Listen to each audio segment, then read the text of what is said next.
আসসালামু আলাইকুম রহমতুল্লাহ। আজকে আমি পানি দেবো। আমি নিচে আসলে লাগিয়েছিলাম, নিচে আসলে আমি লাগিয়েছিলাম সেগুলোতে আজকে পানি দেবো। মানে কাছে তো আমাদের বাড়ি, আর মাটি তো রস আছে, তার জন্য আপনার শুধু এই যেগুলো লাগিয়েছে তার গোড়ায় গোড়ায় পানি দেবো।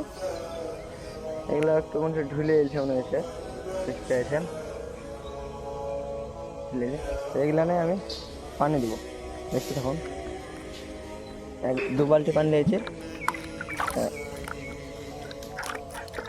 এদিক থেকে আসে আগে দুধ থেকে, প্রথম থেকে।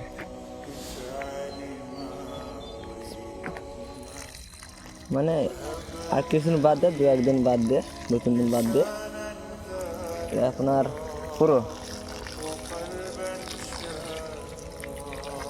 পুরোতে পানি দিব। তখন